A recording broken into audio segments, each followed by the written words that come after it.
I'm going to do today, especially because it's small, and also because I'm talking about flipped classrooms, which are basically about moving lectures outside of the classroom and spending more time in the classroom working on real world problems. And I didn't want to send you guys any homework because then there'd be nobody here. So we're going to kind of be a flipped classroom. I have a lot of games for us to play, and I'm going to show you how I engage students using technology. So you're going to get to use the technology. So I hope you brought your cell phones because you're going to need those. All right, and we're going to do some stuff like that. And basically what I want to do is kind of explain how I decided to flip my classroom, how it went. This is the second year that I flipped my classrooms, and kind of why I decided to do it, and the resources that I used to kind of do it, so that if you decide you want to try flipping your classroom, these are some things that you can kind of think about to do. The class I'm going to talk about today is the Brass Pedagogy class, which is completely flipped. So in my other classes, I use a hybrid flip. So I flip some things and I don't flip other things. I do general lectures and go back and forth. But this is a class that's truly flipped. It was very scary because I'm non-tenured and our set scores are important. But I did decide to give it a try and see what would happen. So the first thing I wanted to, can everybody can hear me and see, does it help if I stand up or sit down, or does it matter? Okay. So basically, what the setting is I teach a course called Brass Pedagogy and Techniques. And basically, this is a course where music education students have to learn how to play all the instruments in the brass family. And to be a music educator, the students, the undergrads, actually have to learn how to play every single instrument that's in the band or orchestra setting better than an 8th grader. So we have these classes that teach them how to do this, and we do it by families. So my class is the brass family. They have 5 weeks to learn 5 instruments and be able to model them. So this is an intense, very fast class, and they have to have a lot of skill. It's kind of akin to learning 5 different computer programs in 15 weeks. It is fast and it's crazy. But this is the way it's done at all universities. It's not just Wayne State that packs it all into one semester. And I've taught this class at the University of Maryland where it wasn't flipped at all. And when I taught it, I realized that my students were not going home and practicing the instrument like I wanted them to do. And that when I was lecturing, I spent a lot of time lecturing on a topic or pedagogy or different things, and they didn't get a lot of time to play. Also, this class only meets 2 times a week, and it's only for 50 minutes. So I wasn't getting everything they really needed to get done in that class. After these classes, these pedagogy classes, they have to go student teach, which means they actually have to be able to model these instruments to a room full of middle schooler and high schoolers and know all the pedagogy. And what I was getting back from the cooperating teachers is they weren't as good at it as they really wanted the student teachers to do. So my big problem was, how could I get all this content covered? Then they needed more time to develop their performances and their pedagogy skills. And then they needed more confidence. The other thing about the class is they come with different backgrounds. We have vocal music students who their primary instrument is voice. We have students who their primary instrument is strings. And then we have students who do play in the brass family. So everybody was coming at different levels, and how could I get everybody together and moving forward? And it is a lot like probably a beginning math class where people come with different experiences and different understandings, and you've got to get everybody together and move them forward. So as I was bemoaning this kind of issue, how could I do this better? This presentation is actually going to be almost like a love letter, because a lot of these people that are involved in helping me were my professors, or they were people I knew, and kind of helped me put this all kind of together. And one of my friends in graduate school, she was getting her PhD as well. She was in educational policy, and she is actually, not anymore, but at the time, was the executive director of the Flip Learning Network. So she was working with Sams and Bergman, and I'll show you, these are the guys who came up with Flip Classroom. And she said, well, why don't you try it? I'm like, well, I don't know what I'm doing. So I started about trying to figure out what exactly was Flip Classroom and exactly why, if it would work. And basically, the definition is it's a pedagogical method where direct instruction moves from the group learning space to the individual learning space, and the resulting group space is transformed into a dynamic, interactive learning environment where the educator guides the students as they apply concepts and engage creatively in the subject matter. Bergs and Sam were both high school chemistry teachers. And what they were finding in their classes is that they had 3 types of students. They had students that were struggling with material but really wanted to learn it, but would get progressively behind as the tasks and content pyramided up. They also found high school kids who were just too busy. They weren't doing the homework, they were leaving early to go to sports class, that there was just too much conflict of what was going on outside the classroom, and they weren't working on the chemistry problems at home. They also found a type of student that was really good at following directions and getting A's, but really didn't know the content as well as they would hope they would do. And that sounded totally like my students. So I thought, well, okay, maybe this is where we're going. So like any good academic, I decided to look at the research and see if this is something I really wanted to do.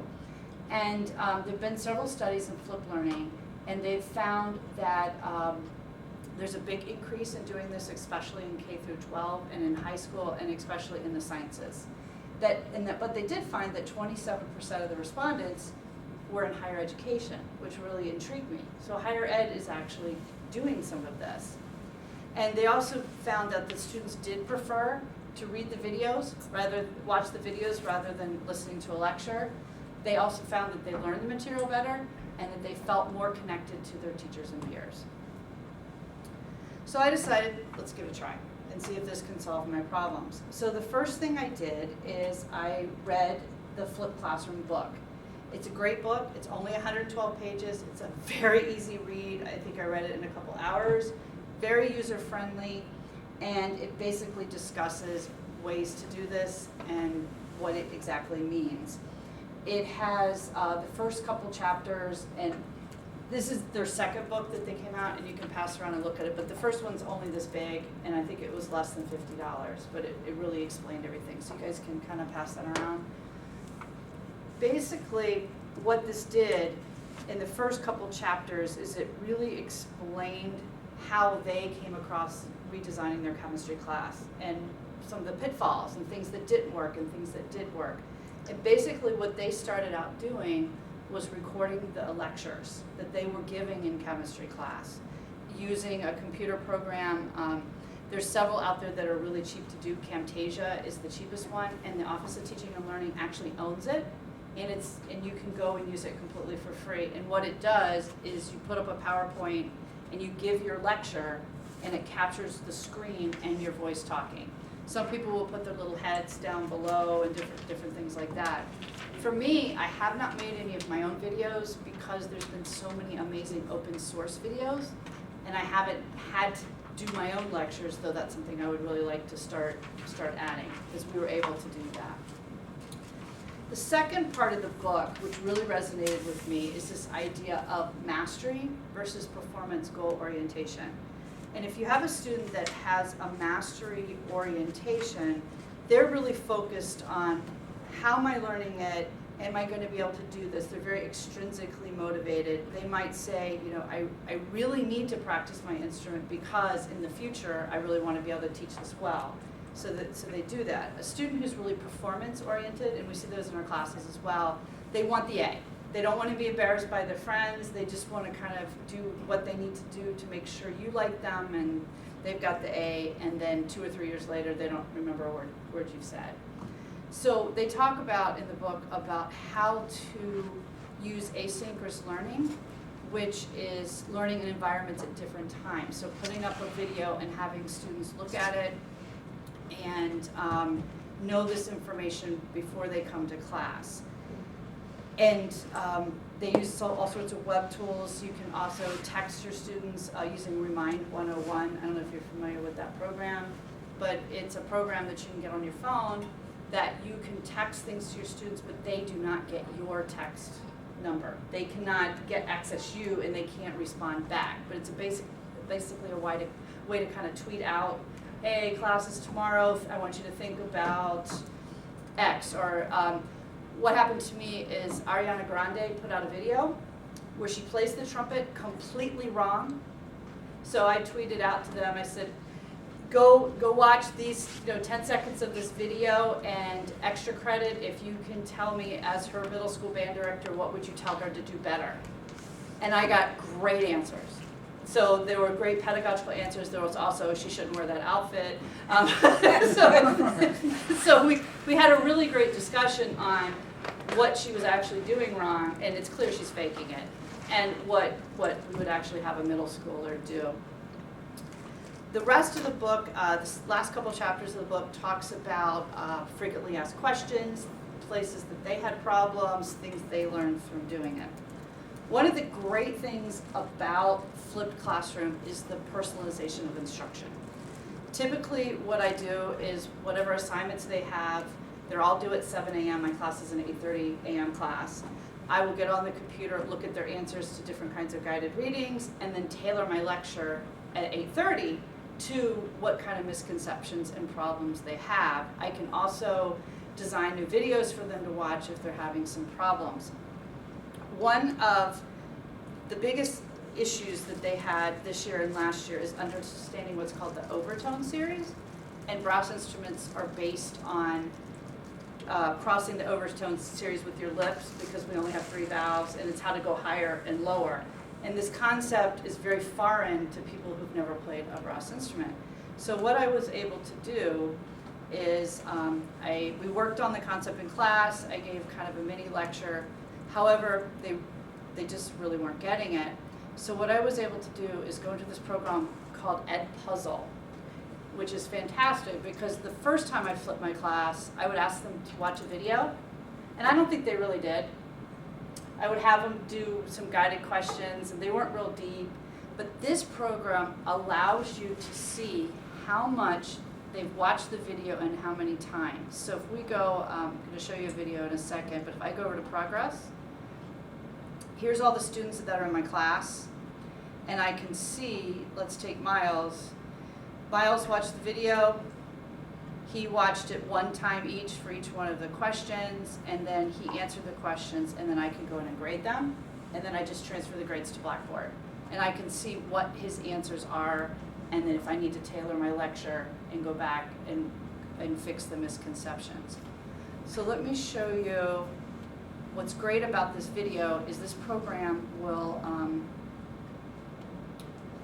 search TED Talks, YouTube, it will search a bunch of them. So if you go here and you want to look for a video, all of these channels, you can type in, I don't know, anybody got a topic that you might want a video of? What's a concept in your class? We can diagram theory. Diagram, how do you spell it? What? Pythagorean. E-A-N? Yes. Is that right? Yes. Okay, so the computer program will search all the videos that have been made by any professors, any TED Talks, so you can use them. If you see these little questions, these means professors have already gone in and put questions for their students in. This is all open source. You can use whatever you want. This means the video's been cut. If you see a little scissors, so you can cut them. So let me show you one I did. And students log into this and they see the class. So we had this huge problem on the harmonic series. Who better to talk about the harmonic series than Leonard Bernstein? So I found Lenny doing this, and we're going to watch it as a student, and then you get to answer a question. So, the built-in preordained universal known as the harmonic series. And to those of you who know all about the harmonic series, I beg your indulgence for a few minutes so that I can sketch it out for those who don't. This acoustical phenomenon called the harmonic series or overtone series is not hard to understand if you remember the basic high school fact that all sounds are produced by vibrating bodies which send out waves. and then the question comes up, and I'll take the answer out. Whoa, sorry. But the question will come up. Let's do, sorry, watch as a student. And which send out waves. then the student will type the wave, type the answer, and then continue on to the next If such a part of the vibrating video. body is And that will show up, irregularly and I can see that constituted, all like my this students floor answered this correctly or this piano, or not correctly. The other thing you can do, this one is not locked down, but you can lock the questions down so they cannot proceed until they've answered the question. You can also lock it down so that they cannot fast forward, that they have to actually watch it, which is one of the things I've done to the students. And what's been really great is the other thing came up in class.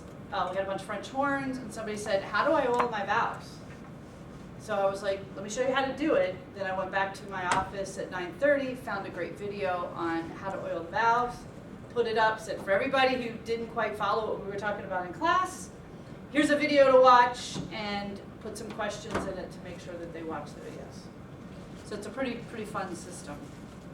So let me go. Any questions about using Edpuzzle? Because we are doing flipped classroom. So anybody have any issues, questions about how to do it, or? Does it cost the students anything? Nope. Does it cost you anything? Nope, absolutely free. And these videos, the Army Band in Fort Myer made these amazing 2-hour videos on how to play each brass instrument and the pedagogy behind it. So I was able to take, now these are some big quizzes for them. Whoops. Our nation's capital in what? Let me- The Department of the Army There are a lot proudly of presents questions. the This takes United about States an hour and a Army half Field for each Band video. as So the this premier is the first touring video they representative watched of the United States before I Army. ever introduced The the musical trumpet watch. ambassadors of the Army log So thousands this of one made me miles laugh each now. year of the United States Yeah, Army. see how the The lock musical sign came up? ambassadors of You the can't Army fast log forward through the thousands of video. miles each year, And I can bringing see- the Army's message to the grassroots of our nation. So one of the premises of flipped classroom is the first engagement is before you give the lecture. It's before you work on the thing in class. So their first experience with the trumpet is through this video. Then they come to class. So I don't give a lecture and then they go home and work, say like I'm in algebra class, I don't give a lecture on how to teach an algebra concept. They go home to work problems and they just sit there and they don't know how to work problems. They saw you do it, but they don't really remember it. This is flipping it. The lecture goes home and you work the problems in class.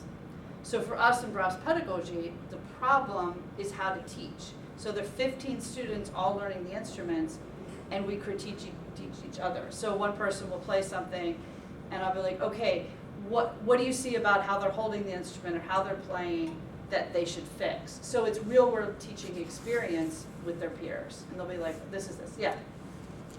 Wendy, Yeah. if I were to invite you to my Civil War class to teach a class on what you published on Civil War music, normally my students would be reading text, contemporary. They're not going to be music students, so wouldn't have them reading music. But how would you teach that class in a flipped way? I'm trying to translate what you're doing in music education to a history classroom. Sure. Can I actually have you hold that question till Sure. I go through how I did this class? Because I haven't showed you everything.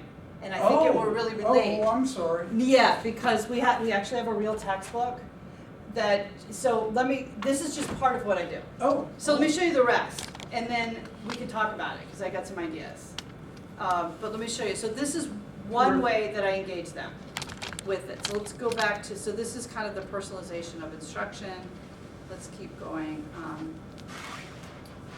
and show you. Okay, so the next thing I did, being of the generation I am, I went to college, there was no internet, there was no nothing. So my idea of college teaching is professor lectures, I take notes, I come back and take tests. So I was a little nervous about all these things that my son can do and I can't do. So the second book I read is called Learning to Learn and Integrative Learning Technologies. And what this book does is talk about how to develop self-regulation with your students through using teaching technologies. And this is actually written, the first author is actually my dissertation advisor, which made me, because I know all these people, it made me feel comfortable trying. because it was very scary. How do you completely throw out everything you've been teaching for 25 years and do it completely different? And what happens in this book, and I'll pass it around, is she talks a lot about getting students to be self-regulated, which is self-generated thoughts, feelings, and actions that are planned, cyclically adapted to the attainment of personal goals. And what that means, a self-regulated student will have go through the forethought phase. Well, they'll plan how I'm going to study, what I'm going to do when I study, what are my goals. Then when they actually study, they'll do things in what's called performance phase, things like mnemonic devices, all those things that great academics do. And the final part about self-regulation is reflecting on how they did it. So if taking notes doesn't work, I need to throw that out and try recording the professor or doing other kinds of things. So when I designed my Blackboard module, I designed it to be very, very self-regulated. So let me show you Blackboard. So I use the typical Wayne State Blackboard. And because we have to teach those 5 instruments, the school does not own enough instruments that I can't do all 20 kids playing trumpet at once, all 20 kids playing horn at once. We don't have enough instruments. So I'll have 5 or 6 on trumpet, 5 or 6 on trombone, 5 or 6 on horn, 5 or 6 on euphonium, and 5 or 6 on trombone. And I make this similar to a PE teacher teaching archery, basketball, football, and swimming all in the same room at the same time. But that's okay, because that's what band and orchestra directors do. We do that. We put 80 kids in one room and we teach them all the instruments at one time. So I was fine for me doing it as well for my students experiencing that, because that's what they have to do. So what I do on Blackboard is I design these self-regulatory modules. So say that you're in my class and you have the trumpet first. You'll go to the trumpet module and you will have a bunch of different types of assignments that get at the information. These are done outside of class. If I ask one student to give their instrument, a trumpet, a bath, and yes, a trumpet can have a bath, that's how we clean it out. The trombone kids are giving the trombones a bath, the tuba kids are giving the tubas a bath, but they're in different modules doing what pertains to their instrument. There's a reading quiz. This is our textbook, and there's a chapter in here on each instrument, and I've designed an online quiz that they each have to do, and that's due at a certain day. They also have to watch the Army Band videos that I showed you and make handouts for their future kids on how to assemble the instrument, how to hold the instrument. There's the video. They have a fingering quest, which is a video game I'll show you in a minute. And then they actually have playing exams where they have to play the instrument for me to the level of an 8th grade. And we have in Michigan what's called the Michigan Band and School Orchestra Association that does competitions. They have to play the 8th grade competition music for me as part of their playing exam. And they have to play their scales and sight read, and I'll kind of show you that. But what works for their self-regulation is, I have this part in Blackboard where they need to have what's due. And you can see it will say video number 1. It just depends what instrument you're playing, what you choose to do, and you can kind of go all through those. And I'll show you a little more about that in a second. The other book I read was Teaching Naked. And this is not about taking your clothes off in front of your students.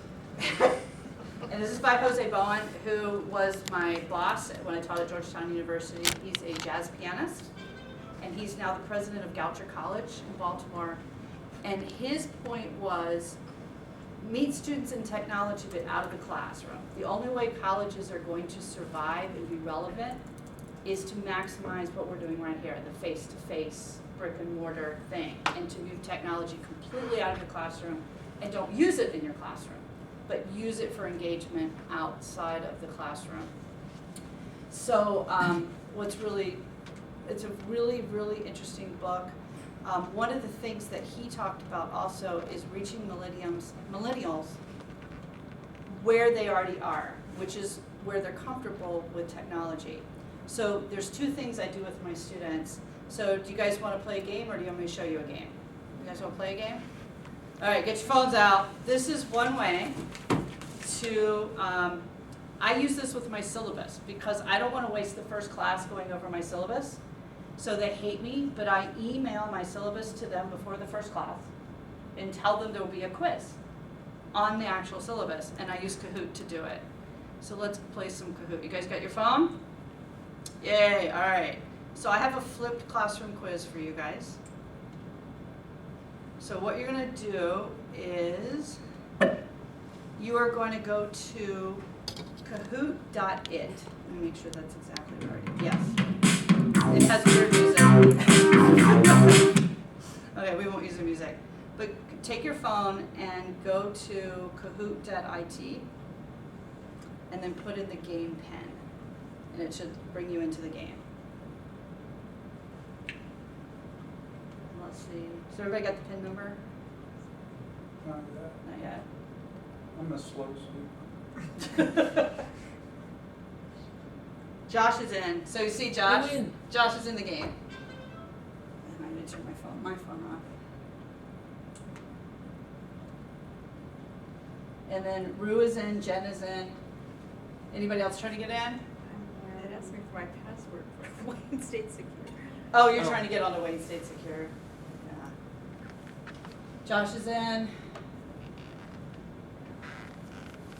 And IT warned me today that today's not a good day to give a technology lecture because Wayne State, the Secure is running really slow. But that could happen on any day in your class anyway. That's true. And that's another point while we're waiting for Holly is all of this stuff, they actually figured out. I didn't have to do much tech support. That was the thing I was really, really worried about. I do have a video, a thing lined up on how to load up your videos on YouTube, how to do different things, but I rarely had an issue. My class, other than this class, my class is called Music in the Schools, and it's how to become a teacher. We actually did a virtual online collaboration with the University of North Carolina at Wilmington, where their class, just like my class, they collaborated online writing lesson plans. And we purposely did not tell the kids how to do it because we were actually studying what tools they would use and what kind of frustrations they had. And I was interested in group work because group work can be very frustrating for some students because some do all the work and some don't. And they figured out the tools they wanted to use and lots of tools we hadn't even heard of. So they're very comfortable with this. All right, you guys in? Holly, you close? See, I'm just playing that student that doesn't get it. Oh, okay. I'm just doing it for the presentation. I don't see you yet. Wendy, look at my phone. What did I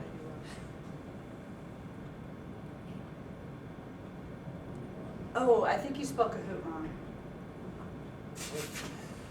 A-H-O-O-T-I-T. You went to another Kahoot. Okay, go proceed with that. Okay, so the people in, you guys ready for the game? Yep. Here we go, we're gonna start. Are you ready? So flipped classroom is defined as, and then you will decide, direct instruction or a way to teach circus tricks. What was that?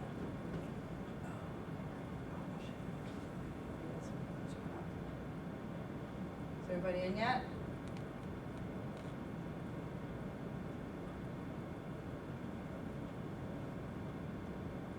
So time's up.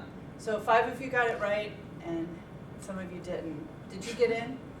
Did you get in? No? Mine requires a game pin. Again. We'll be the slow students. Oh, that was the pin number. We can play again in a second, but that was that number that was up there to put it in. 5875. What was it again? 5875. 5872. If I got it right, how come I'm in second place? You weren't fast enough. Oh, so speed and that. Oh, thank you. Speed matters. Are you guys in? Yep, you're in. Holly's in. Was the text next to the geometric symbols supposed to be on there? Yeah. Oh, on your computer? On my, No, on your phone. No, because you read up here. So you just push the symbol. I had to do both, read that and do this? Yeah. Uh-oh. But trust me, 18-year-olds, they're really good at this. Yeah. And we actually did this with my syllabus, actually as part of a grade, and they had to compete, and I gave extra points just like a video game, and that's something Jose Bowen talks about, is customizing like a video game. Because if you think of a video game, it's very quick failures that you get to do again. So setting up really quick failures for the student, not that they're gonna fail, but quick things that they can fail and recover from. Because one of the points he makes is that millennials right now are not resilient because they're very used to failing quickly, but not failing in big things. You can fail on level 1, but you're not gonna fail the game. So it really appeals to the way they think. So you guys ready for the next question? Okay, let's see if you do it fast enough. Josh is ready. Oh, Jen is ahead. Where's Jen? Woohoo! Jen was the fastest. All right, let's do the next one. Asynchronous learning is when students forget to study, interactions occurring at different times and places through IT, and when students talk during lectures. Everybody in? Okay, let's see how we did. Josh, you did it. Josh was the fastest. Because I rolled up my sleeves. With my sleeves down, I never would have happened. Okay, this is a very short quiz. There's only one question left. You guys ready? This is the best one. This presentation is so cool. I'm going to flip my class next semester and amazing. She's all of them. And I chose this because you can have more than one answer up there. This program will handle that. So there we go. Those are what people think about me. And Josh is still my buddy. Okay, so that's one way to engage the students. Yes, sir. Okay, so when Yeah. this was done, how do you then take those scores and put them into your gradebook? I have to paper pencil it. Okay. So, and I have a student worker who I'll have her come in and just take notes for me. She's a research assistant, but she thinks this is funny. So she comes in and gets the scores and leaves the classroom. The other game that we play is called musicracer.com. And this is a game, and I'm sure whatever your discipline is, there may be other games that you can find. And one of the big issues that I found, I don't play games just for game's sake, they have a purpose.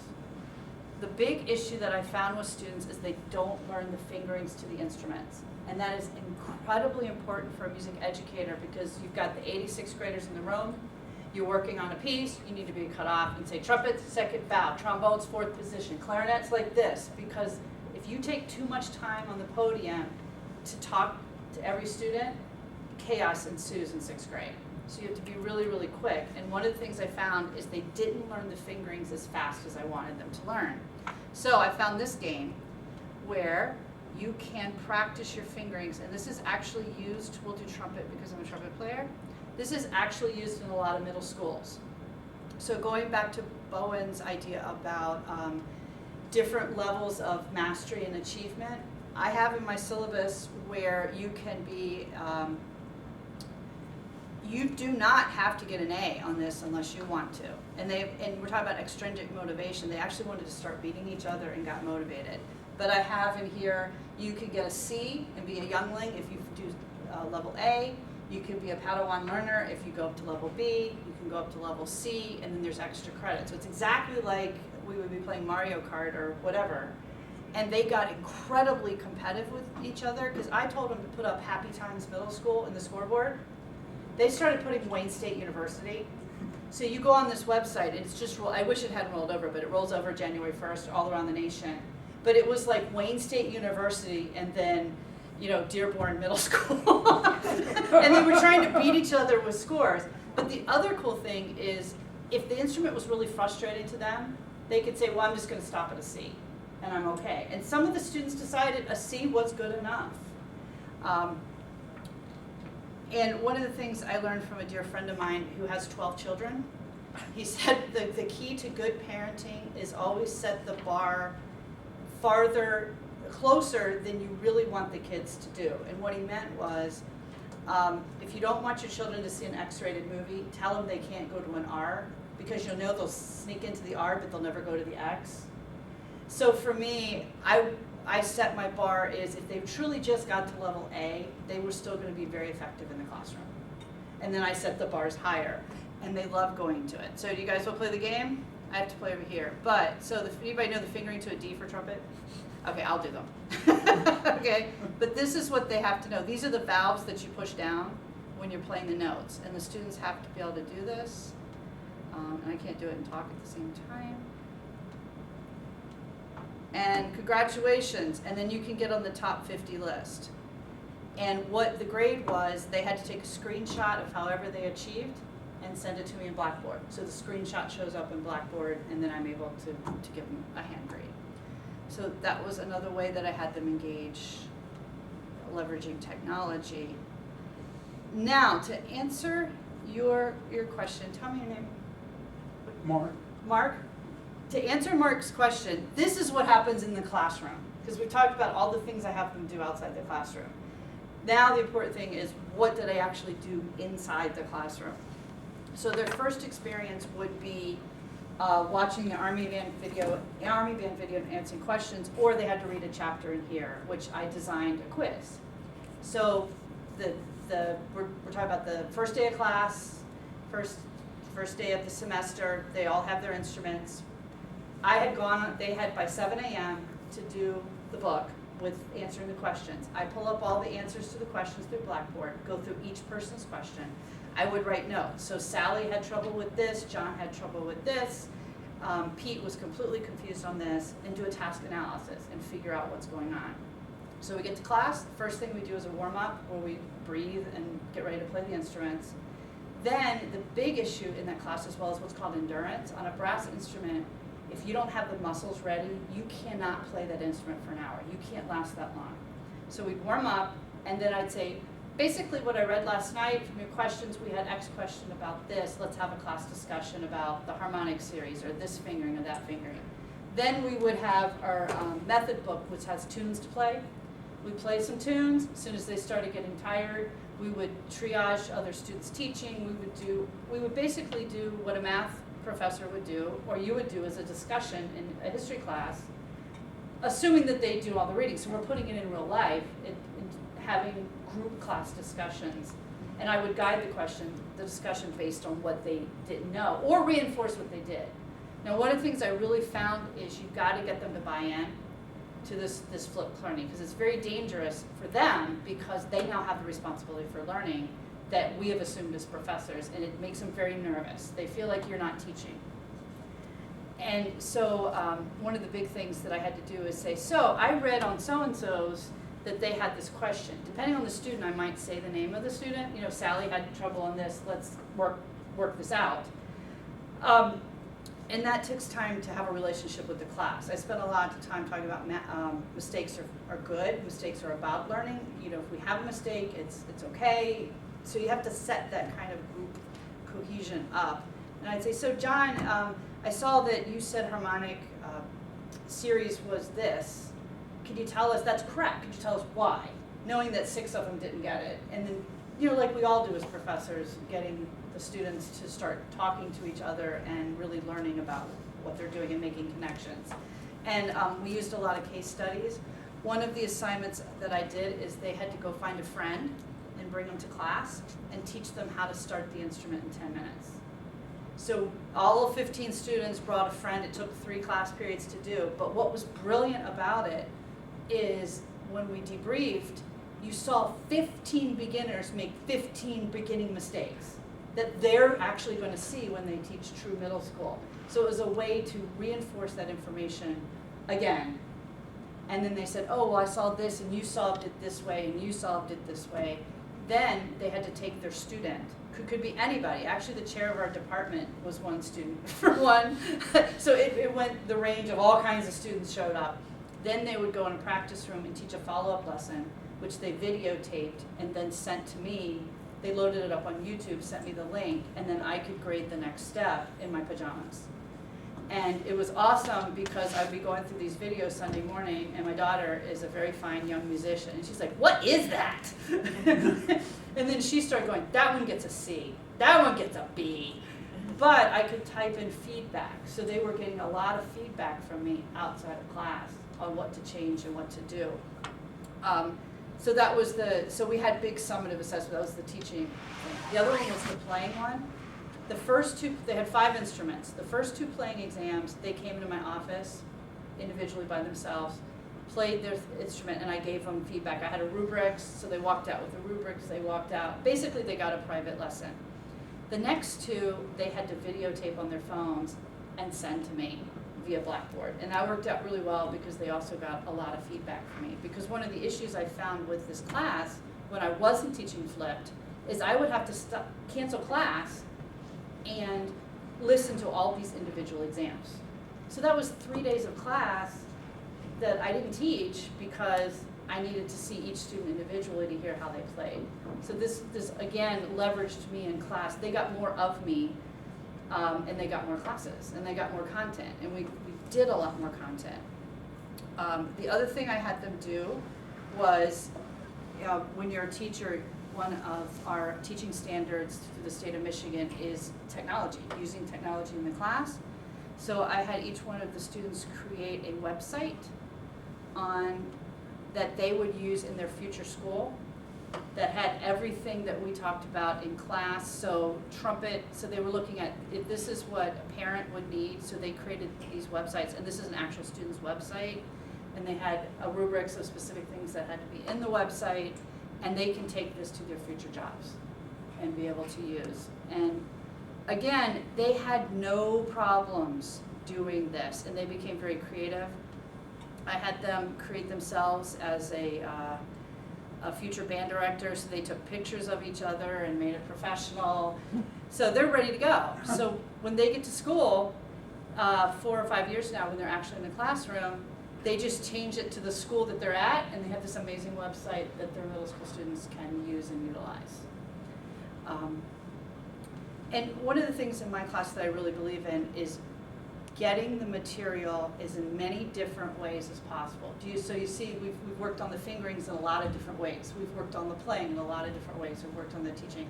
And that really helps them, whatever resonates with them learning-wise, they have an opportunity to engage in that. Also, these, except the big summative assignments, they're not worth a lot of points. So if you can't play musicracer.com, it's not going to kill you. It's like Mario Kart. You die and you start over, but you're not out of the game yet. So the course is really designed that way. Then we did a really cool thing for the final exam. And what we did for the final exam is I did 2 different things. The first year, I was able to talk to the Army band that made those videos and have a Google Hangout session with that actual band. Part of it is the kids had to arrange music.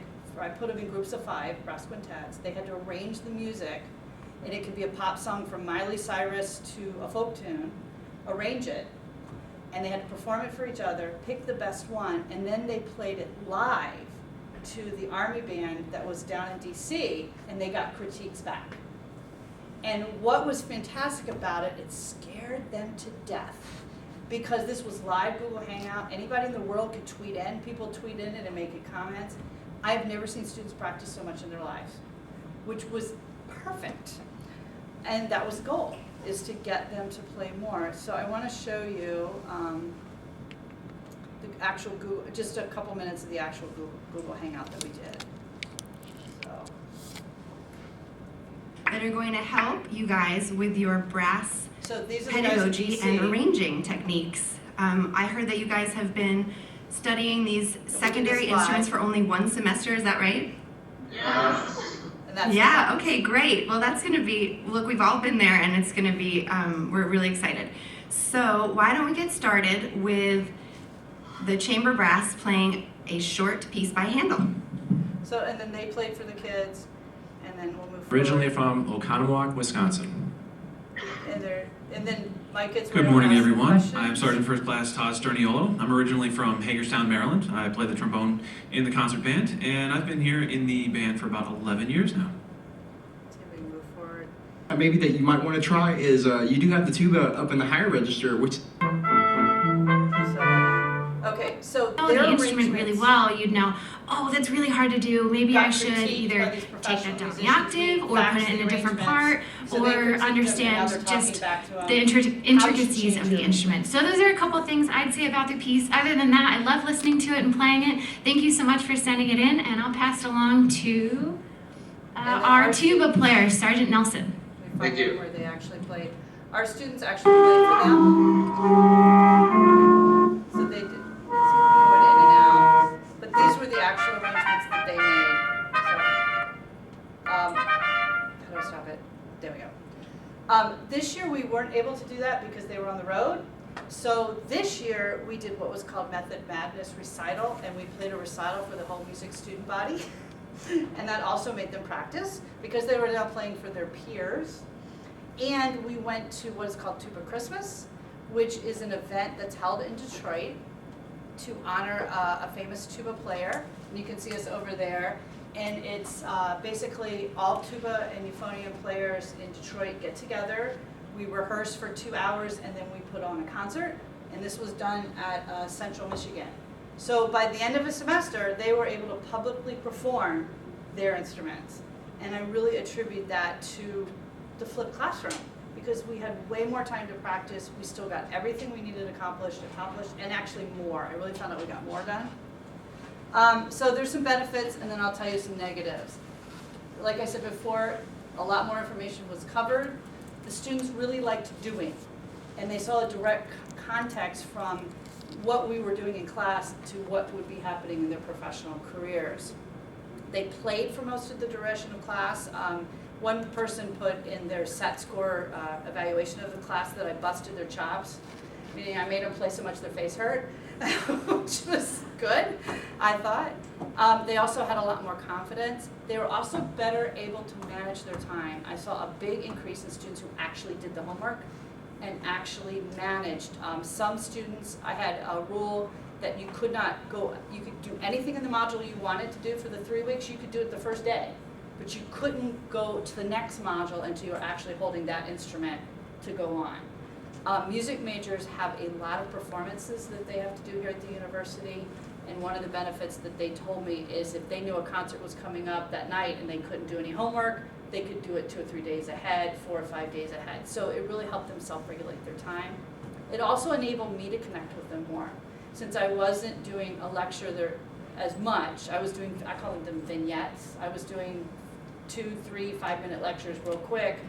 I could move around the classroom, we could move on to the next topic, we could spend more time on a topic, and I didn't feel like there was that barrier of the desk. When I first started teaching 25 years ago in college, I stood up, I lectured, and then they went home and did some homework, and then I did another lecture. And this really, I felt like I had a much more connection with them and was able to help them because they came at different levels. I didn't find any technology barriers. The students were very good at figuring out what they needed to do. But one of the things that I did the second semester was make sure that anything that involved technology, we had a dry run. We had some low stakes assignment that if they didn't get their 10 points, it didn't tank their grade, that they could practice these kinds of technologies. I also found that this was a much more tighter knit group. Both classes, these kids are very cohorted together more than any other classes that I've ever taught. Basically because they could have publicly fallen down in front of, they really teamed up together. Now, there were some definite negatives. The negatives I really experienced was the first year I didn't really explain flipped classroom. And it was very scary for the students because they almost felt like I wasn't teaching. They really didn't see the covert types of teaching and helping that I was doing. I also found out that I needed to have lots of small assignments. I didn't have as much short assignments as I did first. I had some really big ones that they didn't budget their time very well. So it was better to have a lot more formative assessments and then 5 or 6 summative big assessments. My future plans are I'd like to add more videos of my self-teaching, which a lot of, if you do flipped classroom, especially in the sciences, you'll see a lot of teachers that have made their own videos. They videotape their own lectures, they've had their own. One professor I know, he will work through each one of the problems and talk aloud, do a think aloud protocol, and then the students can go watch exactly how you solve the problem and watch it over and over again. I also want to record my own teaching and kind of put that up, and then allow for more student customization. We don't have a lot of electives in the music department, so they're always together, always doing the same thing, and I'd like them to have a little more chance to be a little more in control of their learning and kind of be able to do what they need to know. So that's what I did. So, so to answer your question, I'm a big fan of the Library of Congress and the photographs that are there and the things that are there. So I would probably do more of a scholarly videos for them to watch beforehand, even Ken Burns things. You know, if I was going to teach the Civil War or explore instrument collections that are at the Smithsonian, getting them into situations that are outside the classroom walls before I come in and lecture. And probably if I were to lecture in a history class, it would be a lot more being able to run it like a graduate class and knowing that they've done the readings and that they can actually start making connections and those kinds of things instead of in getting them to bring more to the table when they first come to the class. I'm having a little trouble here because it looks as if my students end up doing not just more work, but most of the work, because if I were to say post my lecture or online with some questions to think about, they would still have, I couldn't have them do their reading in class. And so they, in effect, I end up adding to their assignment time. Now it means they're spending more time on my class, which is great. And, but I already build a lot of discussion into the class depending on size, but can give a rousing lecture if called upon. But that's where I could see reading, watching lectures and other pieces at home in an asynchronous way, but then they come to class to have a discussion, and maybe that's it. I mean, maybe that's it, is that they're... The other thing is too, is there's lots of ways to do flipped learning. Like in my other class, I call it a hybrid flipped learning. We do have traditional lectures, we have other kinds of things, so I pick and choose when I leverage technology. Because the point is not to just use technology to the point of technology. Everything I chose was something to leverage knowledge that I really wanted them to re-engage with or engage first. Because sometimes students don't get it. Like for this How to Give a Trumpet a Bath, one of the students came back to me and said, "Thank God you had the lecture, because I couldn't remember anything you said." So I had lectured on how to give this instrument a bath, and there's very specific things to cleaning it out. And being a vocal major, they didn't even know that they could put it in the tub, but having the video to take home to do each step was really helpful. So it's not always about having them do it beforehand. I use the flipped classroom sometimes to redo it again, so that if you've missed a class or you didn't understand it or you didn't understand this point, going to bed, that harmonic one I showed you, Leonard Bernstein, I had one student in the class, she didn't get it for at least a good 8 weeks. She watched that video over and over again. I gave her supplemental videos, but it kept me from having to stop the class to explain to her that one little concept she wasn't getting. And finally, right before class started, she walked into my office last week and she said, "Okay, I think I've got it." And then she started telling me, "Do I have it?" I'm like, "Yeah." She's like, "Yes, finally." So a lot of the flipped classroom, they all don't learn the same, and they all don't learn at the same rate. So it's more about, a lot of my friends will use their lecture, put it up for students to see again. And because you don't want them skipping your class, because like Jose Bowen said, we need to leverage this. This is what college is making these kind of connections. So in their book, they have several books out. There is actually a book, I think, on teaching history. So it might be really interesting to see how other professors are doing it, and how are they using history to make these kinds of connections. This is a very skill-based class. and this idea comes out of chemistry. So it works great for a skill-based class.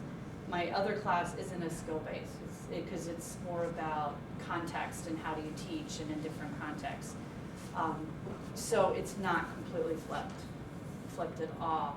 But I have found that having them do stuff before they come to class has the trajectory of the class, we get going faster and more, and they bring a lot more to the table that makes it a rich class.